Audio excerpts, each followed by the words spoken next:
Assalamualaikum warahmatullahi wabarakatuh. Sahabat nasihat hikmah yang dirahmati Allah. Ternyata ada juga seorang sufi yang perempuan. Siapakah dia? Dia adalah Siti Rabi'atul Adawiyah.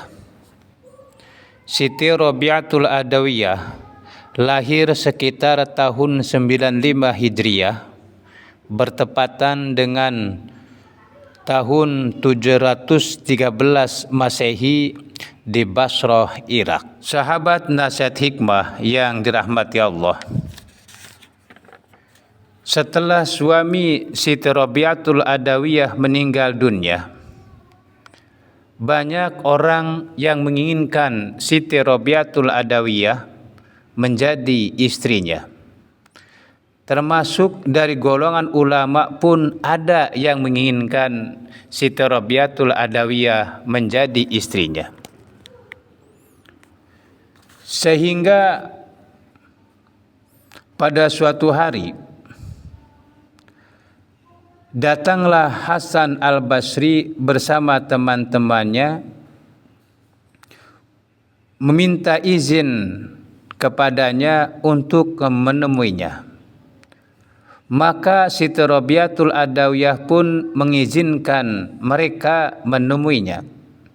Sedang dia menurunkan tabir, lalu duduklah ia di balik tabir itu.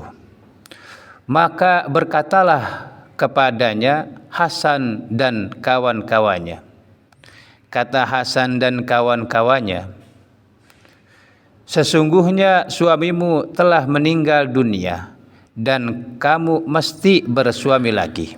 Lalu Siti Rabi'atul Adawiyah pun menjawab, akan tetapi siapakah yang paling alim di antara tuan-tuan, sehingga aku peristri diriku dengannya? Mereka semua menjawab, Hasan Al-Basri. Ternyata di antara mereka itu yang paling alim adalah Hasan Al-Basri. Lalu Siti Rabi'atul Adawiyah pun bertanya, wahai Hasan Basri, bila Anda dapat menjawab pertanyaanku mengenai 4 masalah, maka aku menjadi milikmu, alias menjadi istrimu.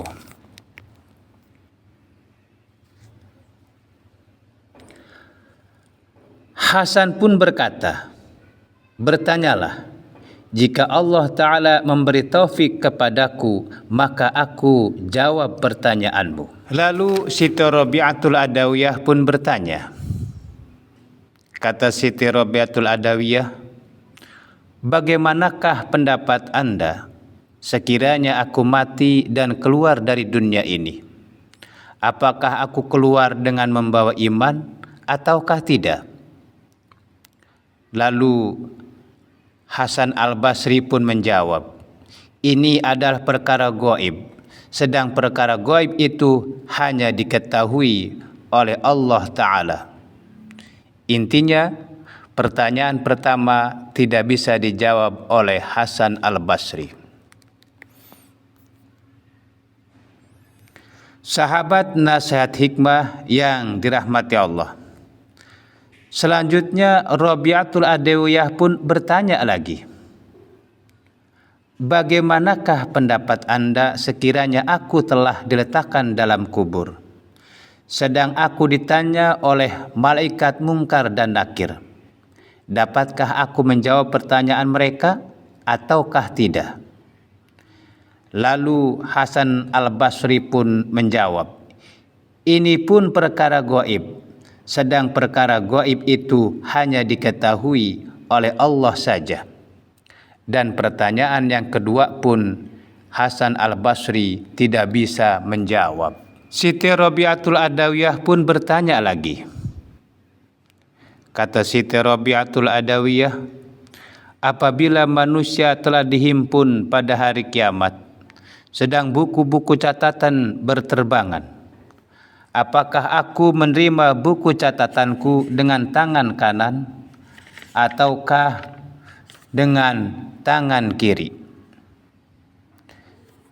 Hasan al-Basri pun menjawab, ini pun perkara gaib pula. Hanya Allah Ta'ala lah yang mengetahui masalah yang gaib. Intinya, pertanyaan ketiga pun Hasan al-Basri tidak mampu menjawabnya. Kemudian Siti Rabi'atul Adawiyah pun bertanya lagi, apabila diserukan kepada manusia segolongan dalam surga dan segolongan dalam neraka, tergolong di manakah aku ini di antara kedua golongan itu? Intinya, apakah aku ini masuk surga ataukah aku masuk neraka? Maka Hasan al-Basri pun menjawab, ini pun perkara gaib pula, hanya Allah yang mengetahui. Intinya, pertanyaan yang keempat pun Hasan al-Basri tidak mampu menjawabnya. Masya Allah. Lalu Siti Rabi'atul Adawiyah pun berkata, orang yang senantiasa memikirkan empat perkara ini, bagaimanakah dapat memikirkan tentang perkawinan? Sesudah itu ia berkata pula, hei Hasan, ceritakanlah kepadaku berapa bagiankah Allah menciptakan akal? Lalu Hasan al-Basri pun menjawab, 10 bagian, 9 untuk laki-laki dan 1 untuk wanita.